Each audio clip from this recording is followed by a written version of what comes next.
بسم الله الرحمن الرحيم. بسم الله الرحمن الرحيم. الحمد لله رب العالمين بارئ الخلائق أجمعين باعث الأنبياء والمرسلين، ثم الصلاة والسلام على خير خلقه العبد المؤيد والرسول المسدد، حبيب إله العالمين أبي القاسم المصطفى محمد. اللهم صل على محمد وآل محمد. وعلى أهل بيته الطيبين الطاهرين وصحابته المنتجبين. صلى الله عليك يا رسول الله، صلى الله عليك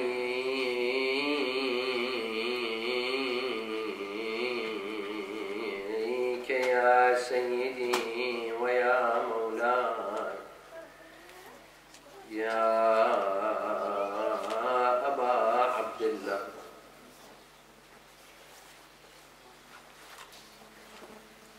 يا رحمة الله الواسعة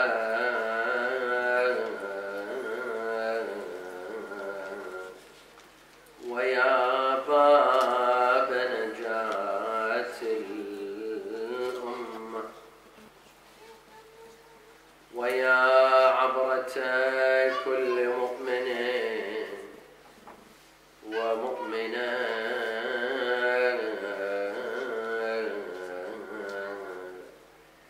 يا مظلوم يا غريب يا شهيد كربلاء، يا ليتنا يا ليتنا كنا معكم سادتي فنفوز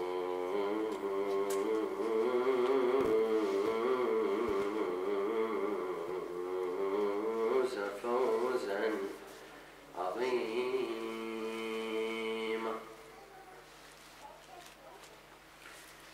أعوذ بالله من الشيطان الرجيم. بسم الله الرحمن الرحيم. واستفزز من استطعت منهم بصوتك وأجلب عليهم بخيلك ورجلك وشاركهم في الأموال والأولاد. صلوا على محمد وآل محمد. اللهم صل على محمد وآل محمد. A second for the love of Imams Al-Hassan wal-Hussein. اللهم صل على محمد وآل محمد. A third for the love of Fatimiyya al-Zahra with your loudest voices. اللهم صل على محمد وآل محمد. Approximately 10 years ago, or over 10 years ago, social media networks took the world by storm. We saw the advent of certain sites like Facebook, Twitter, MySpace. Many youth found these sites, found these social networking sites appealing, especially college students. The whole story behind Facebook was, as most of you know, a couple of Harvard students that made this site for college students to meet and to go on dates, so to speak. Thus, the whole purpose was to use this site as an intermediary for dating. Youth began getting involved. Youth began opening accounts, and it took the world by storm. 10 years after, there's not a single household without several accounts for social media. In every house now that you will find that each individual himself holds several accounts. One account on Twitter, and another on Facebook, and another on Instagram, and others and others. Today, being on social media became an essential part of life. It's like having an email account. It's like having a phone number. You will rarely find someone without an account on social media. According to recent statistics, youth from the ages of 18 to 38, 98% of them use social media networking. That means 98% of youth from ages 18 to 34 have an account either on MySpace or Facebook or Twitter or Instagram. The average, according to statistics, the average amount of hours a person uses Facebook per month is 15 hours and 33 minutes. That means approximately 30 minutes a day on average people use Facebook. Of course, this is on average. There are some that use Facebook for 5 hours a day. But the average amount of a person who uses Facebook is 30 minutes per day. That is more than the amount of time that we give to our salat. We pray 5 times a day. If each salat takes 5 minutes, that's 25 minutes. Most of us use Facebook more than we pray. As for the recitation of the Quran, then that's another subject. The amount of people who access Facebook with their phones, according to statistics, is 190 million. YouTube is also considered part of social media. The total amount of hours spent on YouTube worldwide per year is 2.9 billion hours. 2.9 billion hours. As for Flickr, the average number of pictures uploaded to Flickr per minute is 3,000 pictures. Per minute, 3,000 pictures are uploaded on Flickr. The average amount of tweets per day on Twitter is 190 million tweets. Some of you can say you have a big portion of those tweets.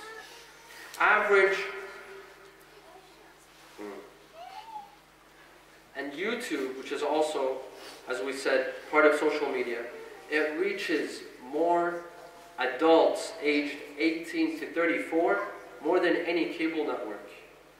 And I'm sure you can testify. I'm sure most of you watch more YouTube videos than actually videos or shows on cable television and cable network.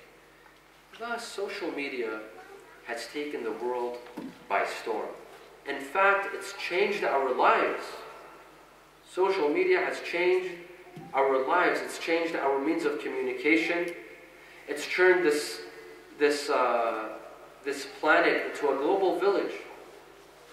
You could be sitting in Europe, another person sitting in Australia, but you feel like you're sitting in the same city. Perhaps you can know about a person in Canada more than you know about your own neighbor. Why? All thanks to social media. Sallu ala Muhammad wa ala Muhammad.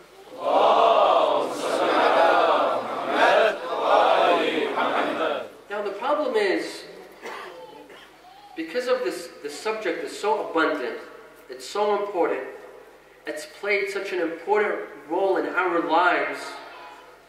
However, what is the Islamic response? What is the Islamic position regarding social media? What do our scholars say regarding social media? Is it allowed? Is it not allowed? What form of usage should be allowed towards social media? Unfortunately, we have not seen an Islamic response. We have not seen a response from our Islamic seminaries, our Hawza, and our scholars. Our scholars, for the past century, for the past 1,000 years, not century, for the past 1,000 years, have debated certain topics and ideas that are old. And this is coming from an insider, from someone inside the Hawza, who's been in the Hawza for the past 10 years. Sometimes we debate certain topics that have become ancient. that have become old. Some of the topics that we debate have sometimes become irrelevant. And we've left the topics that are relevant, we haven't searched them. And this is a problem. We need an answer from our Islamic seminaries and our maraja and our hawza as to what should be our position towards social media. Should each and every single one of us have an account or no? Should it be banned? If we have an account, how should it be used? What are the guidelines? Posting pictures, is that allowed? Certain tweets, certain provocative tweets, are those allowed or not? What are the guidelines? What are the red lines? What are the do's and don'ts? Unfortunately, these are questions that await answers. Our scholars have given laws and have given answers to all aspects of life. When it comes to marriage, scholars have discussed all the details of marriage. How a man is supposed to propose. He proposes to her father, the amount of dowry, the time of marriage. There are certain times out of the month which it's recommended. Other times should be avoided, and so on and so forth. When it comes to our dietary system, we have laws pertaining as to how to eat, what to eat, which sort of animals, how to stop, how to slaughter the animals, so on and so forth. Business transactions, scholars have discussed all forms of business transactions. Even, forgive me to say, even how to use the restroom, scholars have given us the guidelines and the rules how to use the restroom. But today we face a problem. Today social media has entered our homes. There's a couple of at least 5, 6 social media accounts in our homes. All of our youth have participated. But what are the guidelines? What are the rules and regulations? Our hawza is yet to come up with rules and regulations, something that I would like to call fiqh al-tawasul al-ijtima'i. The laws, the Islamic laws pertaining to social media. Sallu ala Muhammad wa Allahumma salli ala Muhammad wa ali Muhammad. Now, in order to come up with laws and draw certain guidelines and rules and regulations for social media, we need to become familiar with the benefits and the dangers of social media. What are the pros and what are the cons? In order to pass a judgment, you have to weigh out, you have to make a scale. What are the good things about social media? What are the benefits? Is it improving people's lives? And at the same time, we have to look at the cons. We have to look at the dangers. Is it negatively affecting people's lives or not? We need to weigh out the pros and cons, the benefits and the dangers. We can summarize some of the benefits. Number one, social media has made mass communication accessible. It's made it easy. And it's made it free. Mass communication. You can get your idea, your thought, your opinion across the globe, across the world in no time. At the punch of a button. All you have to do, click a button, and you can get your thought, your idea, your picture, your video, whatever it is, whether it's a good thing or a bad thing, you can get it spread all over the world. It's fast, within minutes, within seconds rather. It's free. Social media sites don't charge you, unless you go into a specific program or you'd like to buy followers or whatever. But usually it's free. And 3, it's easy. Even children are learning to use how to access a social media account. This could be mass communication, getting your idea and your thoughts across can be used, for example, for religious purposes. For religious purposes. If you have a religious idea, a religious belief, you can get it across the world. You can get it to people's homes. You can get it to countries in which books are banned and Islamic centers and mosques are banned, but they can't ban what? Social media. You can get your thoughts and ideas across to them. Today, one of the best ways of da'wah is social media. If we use it correctly. If we know how to utilize it and make use of it, social media can be the best form of da'wah. Absolutely. Da'wah does not have to be, we don't have to use the same tactics every year and every decade and every century. No. For centuries, one of the tactics of da'wah was a minbar. A minbar like this, a preacher would stand and he would speak. And this is a good way. Till today, this is a tactic for da'wah. But this doesn't mean that we can't open the room for other means, other ways, other forms. The whole point of da'wah is to invite people to Islam, to invite people to the school of thought of Ahlalbait. Why can't we make use of social media? Why can't we make use of social networking to invite people to Islam, show them the true message of Islam, show them the true message of Ahlalbait? Brothers and sisters, do you know how many people have accepted Islam because of social media? Do you know how many people have accepted Islam and accepted the school of thought of Ahlalbait because of social media? There are some countries that have banned books. They've banned lectures. They've banned preachers like myself and others to go into their countries to preach. However, they can't ban the use of social media. Thus, Islam was able to reach, the school of thought of Ahlalbait was able to reach people's homes through the help of social media. Thousands of people accepted Islam in the school of thought of Ahlalbait because of social media. This is a new form of da'wah. We don't need to be restricted to the minbar. We don't need to be restricted to the classical means. No, there's new means. Islam does not restrict us. If there's a new way of da'wah, let's make use of it. Why can't we make use of YouTube in order to invite people to Islam? If more people watch YouTube than cable television, why waste our time with satellite channels? Every day we see a new satellite channel. Every day there's a new satellite channel. These satellite channels are costly. They cost. While social media is free. Why don't we make use of this?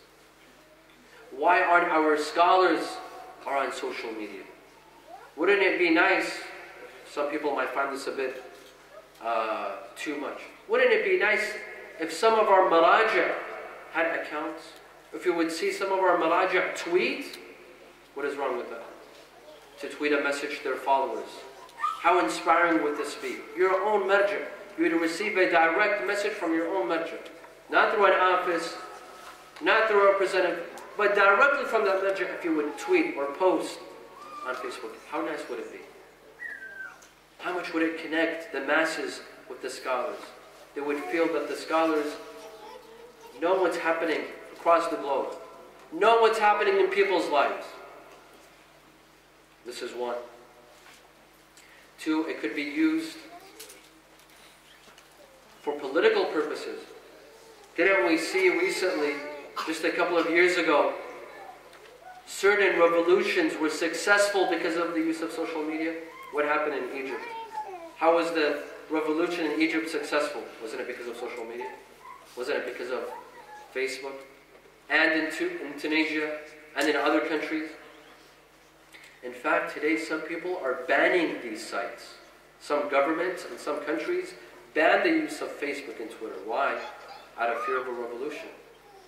Out of fear of an uprising. Because these social media sites can be used for political purposes. One of the purposes is for business. One of the benefits of social media could be used for business. If you have a small business and you'd like people to know about your business, about what you're producing, is through the use of social media. It's fast, it's free, and it's easy. Sallu ala Muhammad wa ala.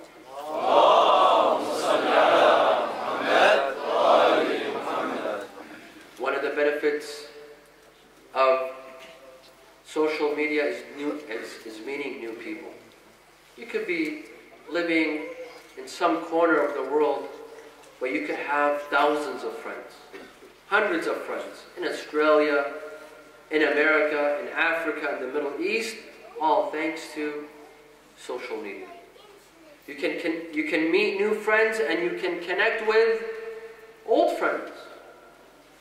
And today we see that some people have used social media to meet their future spouse. And from an Islamic point of view, it's not restricted. What is wrong with meeting your future spouse through the use of social media? Especially if you live in a small community. I've visited a lot of communities, and there's youth that say that we don't have any candidates. Who am I supposed to marry? Should I move to another country? There's no more good men, good young men. The good ones are taken. There's no good young woman suitable for marriage. All the good ones are taken. Should I move? Well, one of the proposed solutions could be social media. However, with restrictions, of course. It shouldn't turn into chaos. It shouldn't become chaotic and all red lines are passed. No. If it's used in a suitable Islamic manner, in a respectful manner, social sites could be used to meet your future spouse. Sometimes it's easier than meeting in person. You feel more comfortable speaking on social media sites. You get to discover what you have in common. You get to discover each other's personalities. And at the end of the day, it either reaches marriage or not. But I know tens of couples that married and their marriages are successful and they have children and they have good Muslim children because they met on social media sites. This is one of the benefits of social media. Among the benefits of social media is mass information. It's the wealth of knowledge and information available on social media sites. What is it that you want to learn about? Islam? You can find every single article on any sort of subject in any language that you want on social media sites. If you'd like to know about politics, social media is the perfect place. If you'd like to discover about science, the latest research from the top universities, they have Twitter accounts. Harvard Research Center has a Twitter account. You can go on their account and read about the latest research on neurosis, on neurology, on biology, on chemistry.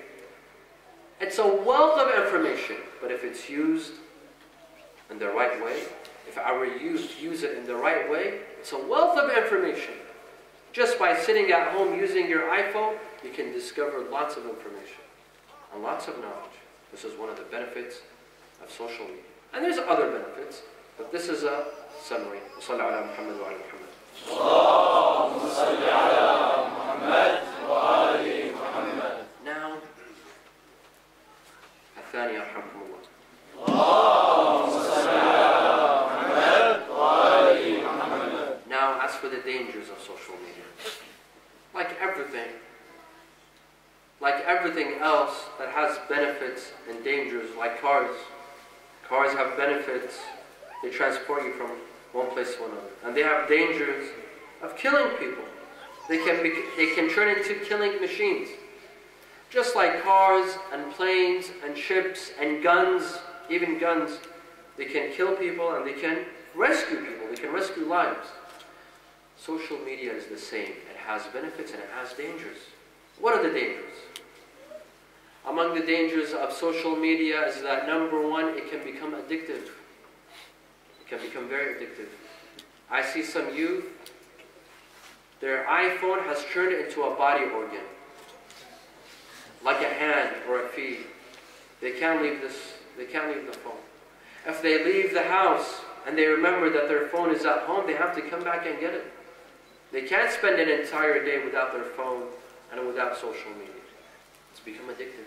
Have you seen some people? You speak to them, they're on their phone. During salah, they're on their phone. In between salah, they're on their phone. During family gatherings. During lectures. Inshallah, not during my lectures. In the classroom, the professor is speaking, the professor is teaching, but this person's texting and tweeting and posting on Facebook or chatting on WhatsApp. It becomes addictive. For some people, it's become very addictive. Some people get up in the middle of the night just to check a message. Maybe at 4 in the morning, they reply, and then they go back to sleep. It's happened. It's made people dependent. How do you discover if something is addictive or not? How? If you want to know if you're addicted to something like Coke, or Pepsi, or smoking, or social media, how? If you become dependent on it. If you feel that life will stop without it, that means you're addicted. Dependency. When you feel your life is dependent on it. I hear so many times from people that I can't live without my phone. I can't live without my Samsung or iPhone. I can't live without it. Life will stop. The hours will not pass. That means you've become addicted. That means you've become too dependent on it. Let me tell you something, my dear brothers and sisters. Sallu ala Muhammad wa ala Muhammad.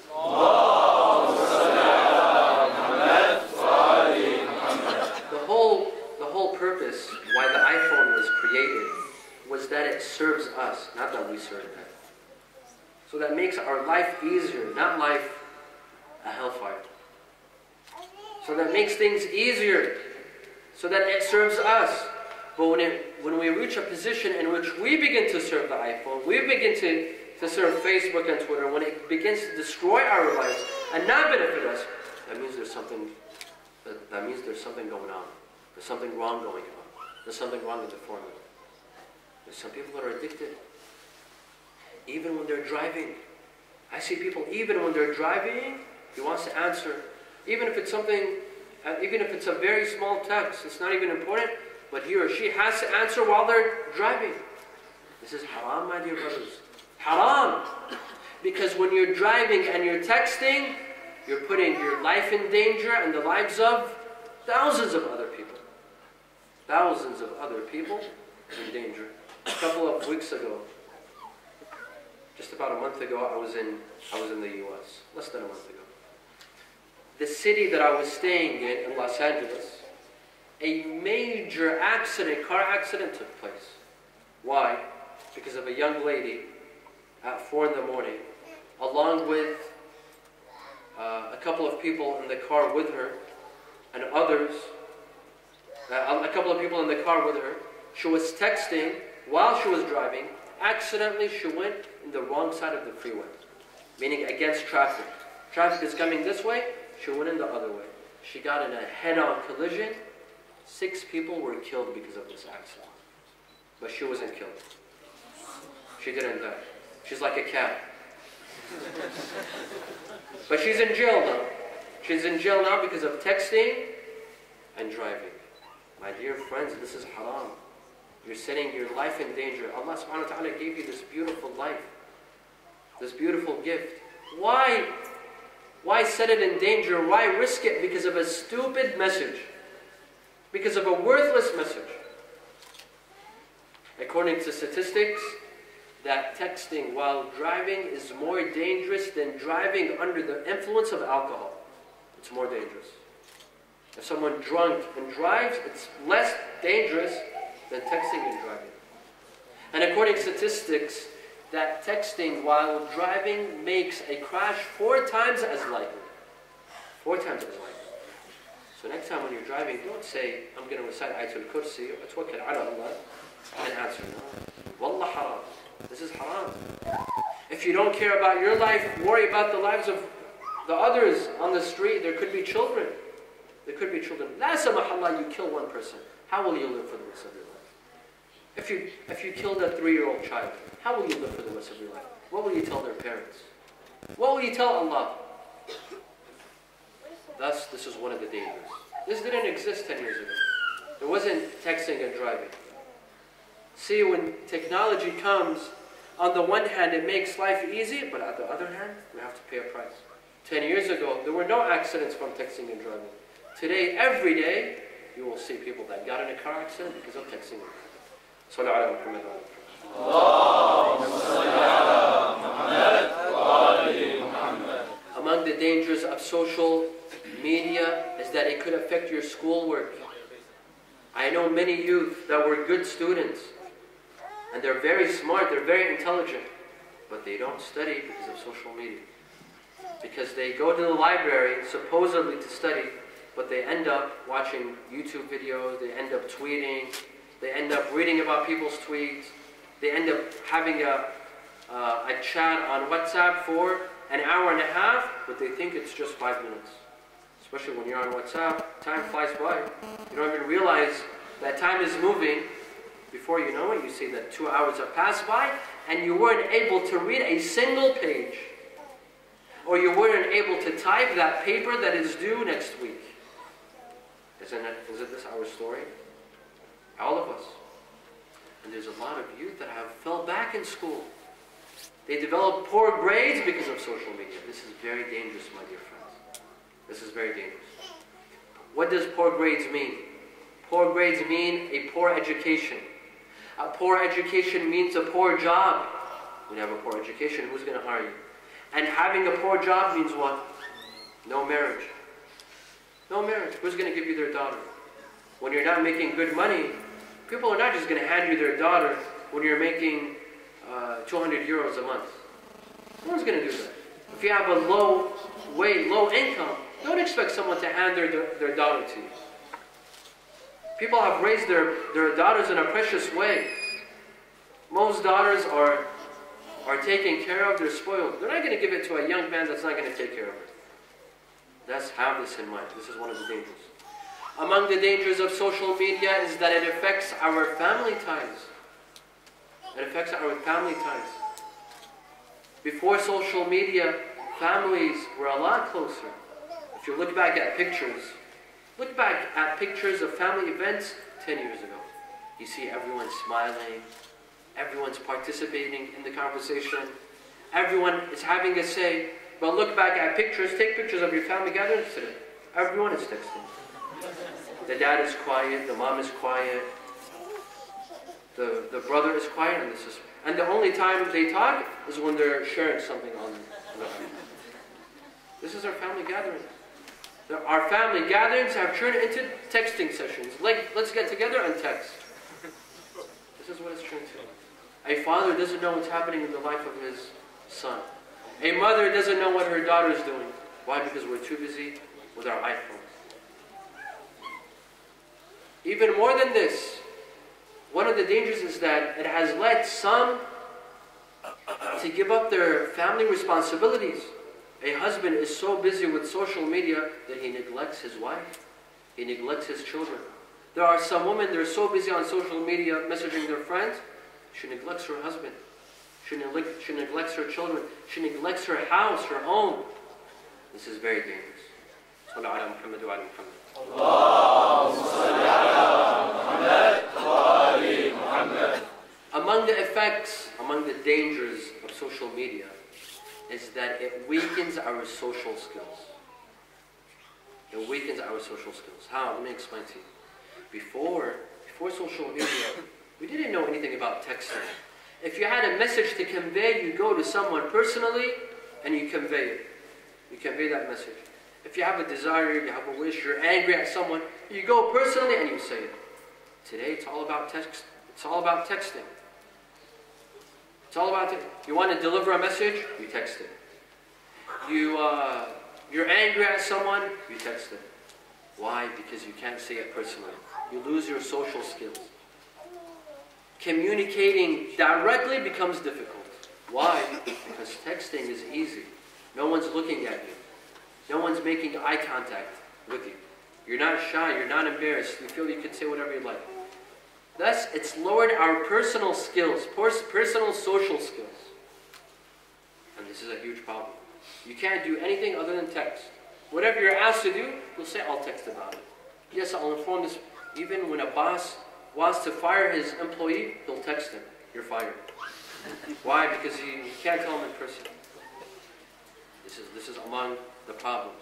It's lowered, it's weakened our social skills, our personal social skills.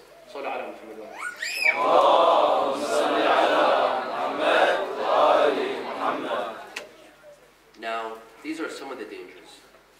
Among the real dangers of social media is that it could damage your reputation. It can damage a person's reputation. The things that we put on social media, on these sites, it's public information. It's not private information. When you post a picture, millions of people can see this picture. When you tweet about having ice cream, millions of people can see that tweet. It's not just you and your friends. It becomes public information. As soon as you click, it becomes public information. Now, what is it that you're posting? Which kind of pictures are you posting?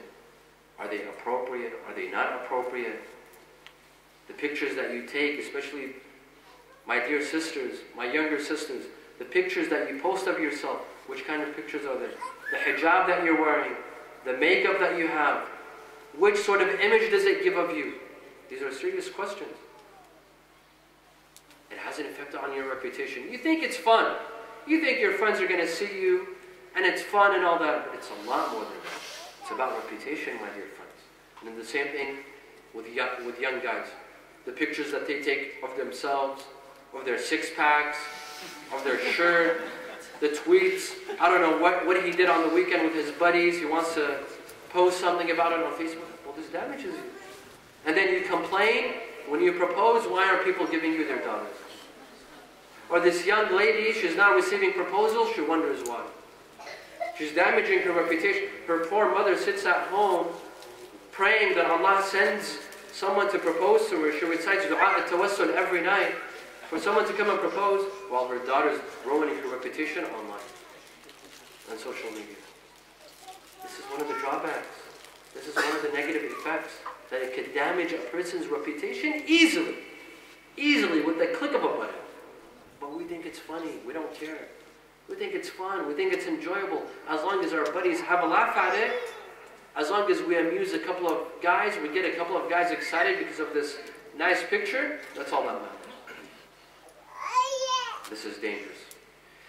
Among the dangers of social media, my dear friends, is that it's a network for shaitan. It's become a device for shaitan. The Quran says, and I read you the verse that I started with, وَاسْتَفْزِزْ مَنِ اسْتَطَعْتَ مِنْهُمْ بِصَوْتِكَ وَأَجْلِبْ عَلَيْهِمْ بِخَيْلِكَ وَرَكَبِكَ وَشَارِكْهُمْ فِي الْأَمْوَالِ وَالْأَوْلَادِ. Shaitan has many means, my dear friends. Shaitan has many means. Shaitan can come to us through music. This is not from me, this is from the Quran. وَاسْتَفْزِزْ مَنِ اسْتَطَعْتَ مِنْهُمْ بِصَوْتِكَ, with your voice. Attract them and fool them and deceive them with your voice. What voice? Music. And sing it. It could come through TV and television programs and movies. But today, nowadays, youth are not watching as much TV as they used to because they have another option, which is social media. Shaitan comes with social media, my dear friends. He does. He uses it as a device. Shaitan makes use of every opportunity he can to get to you. Don't think that he doesn't exist online. He does. On social networking, young people, they feel comfortable to speak, to message one another. There's no parental supervision. The mom is not watching, the father is not watching. In fact, no one's watching. Only two young people and a chat box, and they could say whatever they want. You don't think shaitan will come? You don't think shaitan will say, flirt, say something, give her a compliment her eyes, even though her eyes don't look good? Compliment his looks or something. This is how it starts. One comment from here, one comment from there. Before you know what they're flirting, a couple of days later, they're meeting somewhere. And then disasters occur. Disasters occur. Families are ruined. Lives are ruined. Shaitan comes, my dear friends. This is one of the means of shaitan. Social media is one of the devices that shaitan is using today. Thus you have to be careful. Yes, I go back and I say that I won't contradict myself in saying that social media could be used to meet your future spouse. Yes, but if you remain within the guidelines, you don't pass the red lines and the guidelines, it's fine. The problem is when there's no intention of marriage, when there's only false hope. They're not even thinking about getting married. Marriage is a 5-year plan down the line. Here shaitan comes, my dear friends. How many families were ruined because of social media sites? How many? How many parents grew gray hair because of the problems that came to them and their children because of media sites? How many? Do you know how many divorces occurred because of these sites? If it's not used properly, if if it's not used properly, it could become a utensil and a device for shaitan. Be very careful. Sallu ala Muhammad wa alihi. Among the dangers of social media is that there are predators online, my dear friends. There are sexual predators online. Read the statistics. How many sexual predators are online? And there's some young woman, they're young, they're naive, they think everyone has good intentions, everyone is well-intentioned, someone messages her. Sometimes, you know, these predators, they don't come to you and say, let me take you out. No, it's not like that. Sometimes they come in a disguise, maybe in a religious way. They come and ask you a religious question. But you don't know what he's thinking. You don't know what they have. We don't know what their motive is. There is so many predators online. And there are so many victims as well. So many victims, they fell because they were naive, inexperienced. They have no idea what's going on. And there's a lot of evil people out there. This is one of the major dangers. That's why my advice to parents, your young children, be very careful, monitor them. Make sure you know where they're going online. The websites that they visit. Have what do you call it? Parent restriction. Parent restrictions. Put restrictions on internet use. This is an option for you. Put restrictions. A 9-year-old child might not know. They can have access to all sorts of websites with the click of 3 or 4 buttons. 3 or 4 buttons. Be very careful. There's so many dangers out there. We have to watch out. Sallu ala Muhammad wa alihi.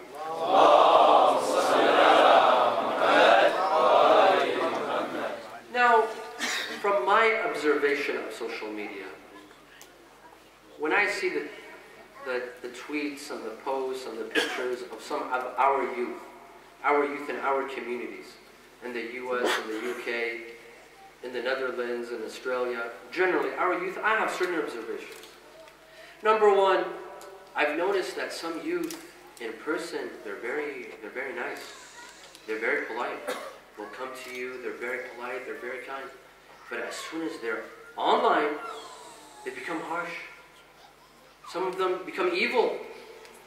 They make some of the most rude comments. Have you noticed some people like this?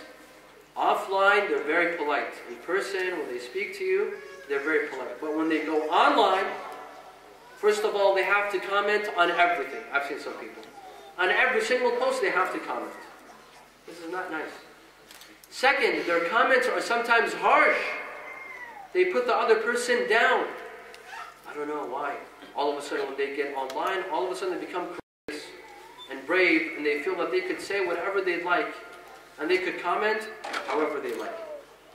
This is a form of hypocrisy between your online character, online personality, and your offline personality. There's some people that are different.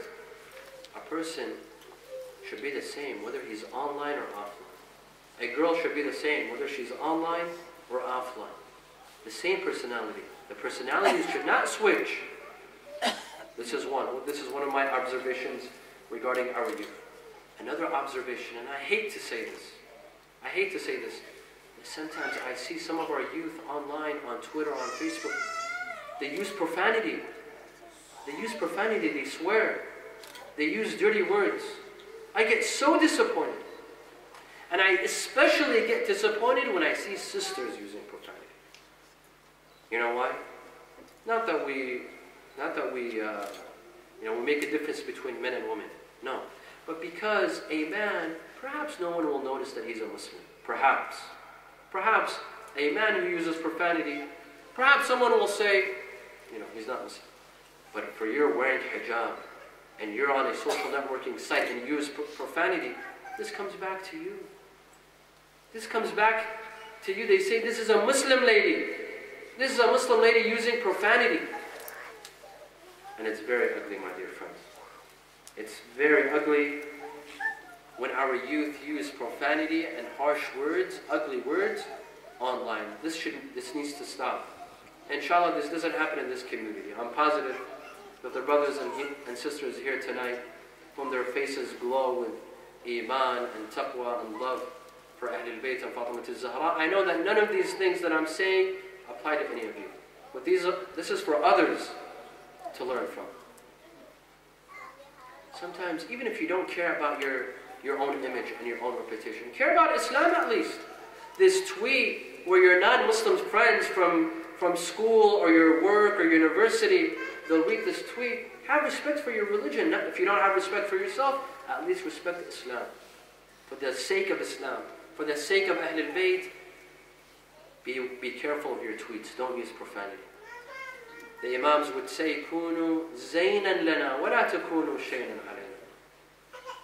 When people, Imam Sadiq alayhi salam, he tells one of his companions, he says, "Al-Hasan min kulli ahad Hasan, walakin minka ahsan liqurbika minna."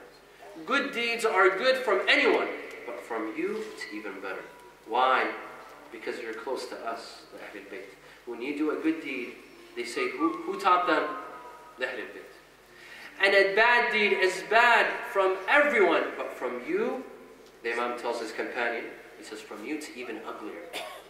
A bad deed is ugly, but from you it's uglier. Why? Because people will say the Ahlalbait taught them. The Ahlalbait taught them. People will say Islam taught them this. Their Prophet taught them this. Thus, when you're online, my dear friends, when you're using social networking sites, you're representing not just yourself, but your faith and religion. Remember this. This small tweet that for you it's useless, but for others it has a meaning. Be careful how you represent your faith. Also, among my observations, and I say this to my dear brothers and sisters, especially to my sisters, be careful what you post. Your pictures, think 10 times when you want to post a picture. Think 10 times before. Is this picture okay? Will it make my father proud? Will it make my mother proud? Will it make my community proud or not? Think 10 times before making that post. Or the comment that you have. Think first. If my mother were to read this, she okay with it or no? My father, if he reads this, will he be satisfied or no? Ask yourself this question before you put up any post or any picture online. Ask yourself this question. This is one of my observations, that there are some of our youth, they put up inappropriate pictures, very inappropriate pictures. And this says a lot about your personality, about your character. Be very careful. Among my observations is that some sites, some of these social media sites like Facebook and Twitter have become a media for followers of Ahlalbait to attack one another. How disappointed do I get when I see certain groups that attack certain maraji' on Facebook or on Twitter. They attack a certain religious figure or an Islamic figure or a Shi'i figure. How disappointing is this? These sites where some youth have become an arena to fight and to argue and to curse one another and to trash one another. How embarrassing is it when a non-Muslim comes and reads that this Muslim group is attacking the other Muslim group. This Shia group, followers of this marja', are attacking the followers of that marja'. How embarrassing is this? If a non-Muslim reads it, or a non-Shia reads it. Isn't this embarrassing? Be careful. Have respect. We shouldn't make use of these media sites to divide one another, rather to unite each other, not to attack one another. Thus, in conclusion, my dear brothers and sisters, I suggest the following. Number one, let's monitor the amount of hours that we use Facebook, Twitter, and these media sites. Let's put hours. Let's restrict our hours. 15 minutes a day, 30 minutes a day, unless you're doing something important. Unless you're doing da'wah, you're posting lectures, you're posting articles, then that's another story. But if it's merely for entertainment purpose, for personal purpose, put a limit. Because if you don't put a limit, you'll get carried away. Number two, be careful of who you speak to and what you say to that person. Be careful. Number three, be careful of the pictures that you post and the words that you post. And number four, let's make use of these sites for da'wah. Let's encourage people to come to Islam. Let's give a good image of our religion on these social media sites. Let's teach people about Rasulullah sallallahu alayhi wa and Fatimiya al-Zahra alayhi salam. Let people learn. These are the best days and the best nights. When I see a page about Ahlalbait, I get happy. Because we're using technology for the benefit of Islam. How happy do I get when I see a page on Fatimiya al-Zahra alayhi salam? Or about the virtues of Fatimiya al-Zahra alayhi salam in Sunni sources. Or about the life and biography of Fatimiya al-Zahra alayhi salam in Sunni sources. This is what we need, my dear brothers and sisters. Let the world know about the Ahlalbait. We owe it to them. We owe it to them. Let them know. The Imam says, لو عرف الناس محاسن كلامنا لاتبعونا. If people know about our true teachings, they follow us. But because me and you, we have shortcomings, we're not telling people about the Ahlalbait. We're not allowing people to discover the Ahlalbait. It's simple, my dear friends. You don't need to be a scholar. You don't need to be a preacher to serve Islam. You can serve Islam through your phone, through a website, through a post. Imagine if all Shia youth every day, just each and every single one of us posted a hadith from Ahlalbait. A small hadith. You pick up a book from Nahj al-Balagha or any of these books, you choose a small hadith. Someone posts it in Arabic, another person in English, another person in Dutch, in German, and French. All of the Shia youth make one post every day about a hadith. How many people would be attracted to Islam in the school of Ahlalbait? Am I right or am I wrong? Let's think about this. Let's make use of this. Allah subhanahu wa ta'ala will ask us on the Day of Judgment. وَقِفُوهُمْ إِنَّهُمْ مَسْئُولُونَ. Rasulullah will hold us accountable. Fatimiya al-Zahra will hold us accountable. Fatimiya al-Zahra will tell us that I gave my life for Islam so that you may become a Muslim, so that you may be guided. What did you do for Islam? Imam Hossein alayhi salam will say that I gave all that I had for Islam. My children, my life, my companions. But what did you do for Islam? صلوا على محمد وآل محمد. اللهم صل على محمد وآل محمد. فاطمة وما أدراك ما فاطمة. In a hadith, إنما سميت فاطمة فاطمة لأن الخلق فطنوا عن معرفتها. Fatima was called Fatima because people don't know her essence, don't know who she is. Do we really know who Fatima is? We don't. There are some people that do not know who Fatimiya al-Zahra is. If they knew who she was, they would not deny her tragedy. They would not say that these events never took place, if they really knew who Fatimiya al-Zahra was. There's something about Fatimiya al-Zahra. There's some form of secret that me and you and every single human being, we can't even comprehend. Our minds cannot comprehend the status and level of Fatimiya al-Zahra alayhi salam. In Hadith al-Kisa, when all the Ahlalbait gather under that cloak, under the Kisa,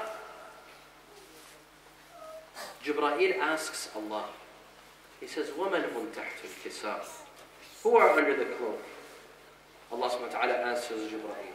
He says, هُمْ أَهْلُ بَيْتِ النُّبُوَّةِ وَمَوْضِعَ الرَّسَالَةِ هُمْ فاطمة وأبوها وبعلها وبنوها. صلوا على محمد.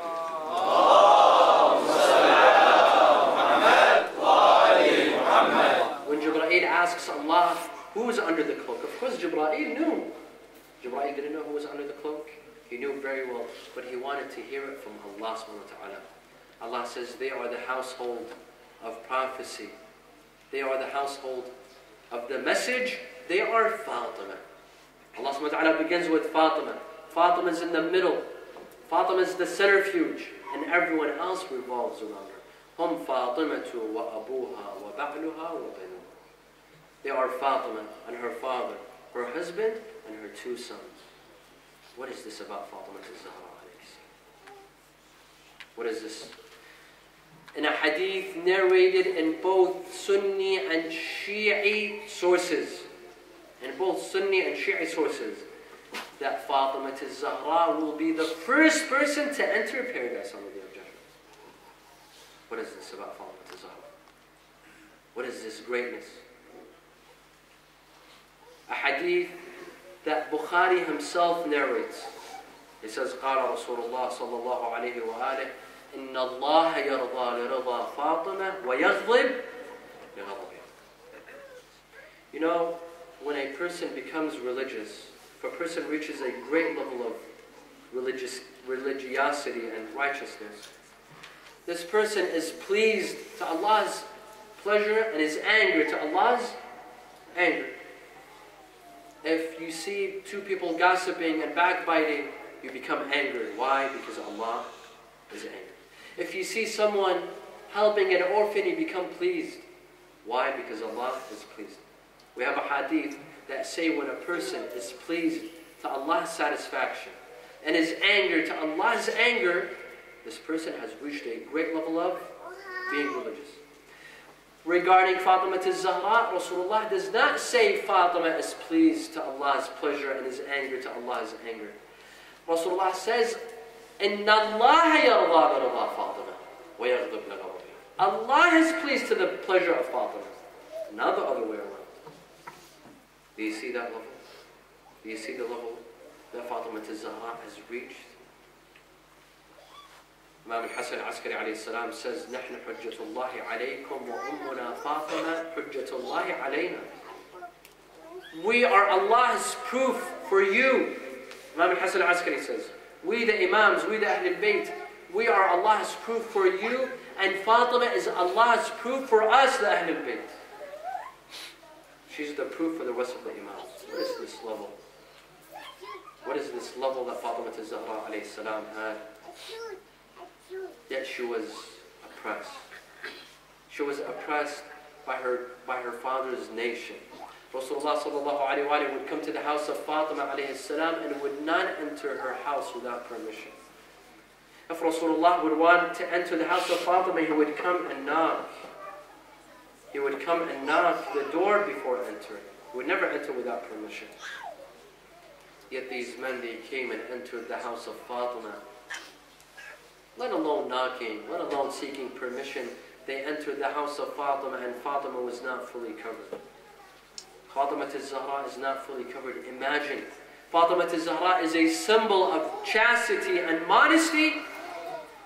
Imagine this tragedy that fell upon her. These men rage into her house and she's not fully covered.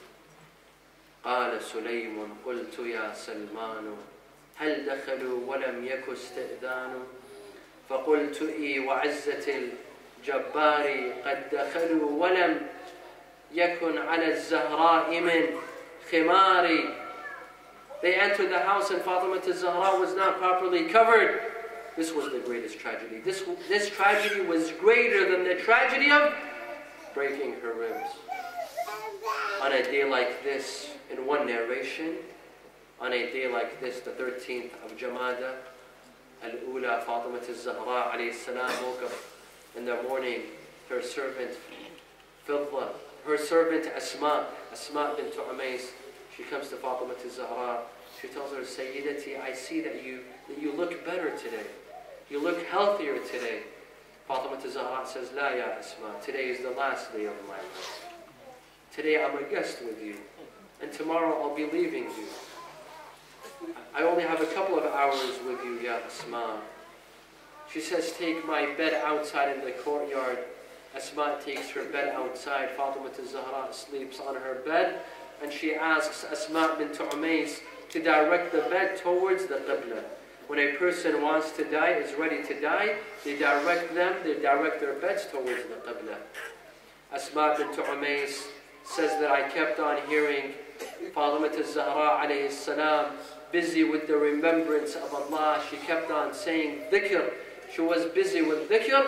All of a sudden, before this, Fatima Zahra alayhi salam tells Asma, she says, Ya Asma, when my sons Al-Hassan and Hossein come back home, make sure that they eat their food first. She said, why, my lady? She said, because if they come home and they see their mother dead, they will not eat any longer. So make sure they first eat, and then you tell them about their mother. Asma bint Umays says that Fatima Zahra's voice began becoming weak and weak. weaker and weaker. She was busy with dhikr. All of a sudden, the sound of Fatima al-Zahra stopped. I went to her, I said, Ya Sayyidati, Ya Fatima. She did not answer. Ya Mawlati, Ya Fatima. There was no answer. I got close to her and I saw that Fatima had departed this life. She said, I threw myself on Fatima al-Zahra. I said, Ya Sayyidati, Al-Wada' Ballighi Salami ila Abiki Rasulullah. I sat next to the body of Fatima. I began to cry and weep. Finally, I covered the body of Fatima al-Zahra with a wrap. Al-Hassan wal-Hussein come inside the house. Asma says immediately they came inside the house. Al-Hassan immediately asked, Ya Asma, Aina Ummuna Fatima? Where's our mother Fatima, Ya Asma? Asma says, Sayyidi, I told him, Sayyidi, Kula ta'amakuma, come and eat your food. Al-Hassan kept on insisting, Aina Ummuna Fatima? She said, Sayyidi, Kula ta'am, al-ta'amu jahiz. Al-Hassan, she said, my son, my dear sons, eat your food before it gets cold. Your food is ready. Al-Hassan said, Ya Asma, mata ra'aytina na'ikul min duni ummuna Fatima. Ya Asma, when have you seen us eat without our mother Fatima? She says, it was here. Al-Hassan was a bit older. It was here that Al-Hassan realized that his mother was gone. He rushed out into the courtyard. He saw the dead corpse of his mother Fatima. He threw himself on the body of his mother Fatima. And he says, and he shouted, Ya Ummah, kallimini ya Ummah. فأنا ولدك الحسن. Al-Hussein had no idea what's happening. He saw his older brother crying, but he didn't realize that his mother is dead. He came to the dead body. He saw his older brother weeping and crying.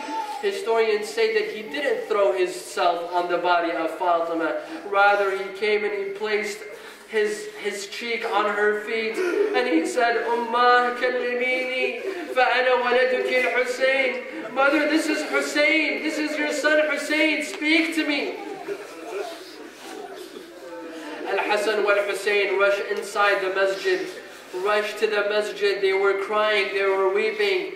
The Sahaba, they were all standing. Amir al-Mu'mineen was standing. They began crying. Al-Hassan wal-Hussein were crying. The Sahaba greet Al-Hassan wal-Hussein. Yabna Rasulullah, mada yubkikuma? Why are you crying? They said, awalaysat qad matat ummuna Fatima? Hasn't our mother Fatima died? When Amir al-Mu'mineen heard this sentence, Amir al-Mu'mineen could no longer stand. He had to sit on the ground. He had to hold his back. Fatima al-Zahra has departed this life. Nafsi, nafsi, ala zafaratiha mahbusatun. These are the words of Amir al-Mu'mineen himself.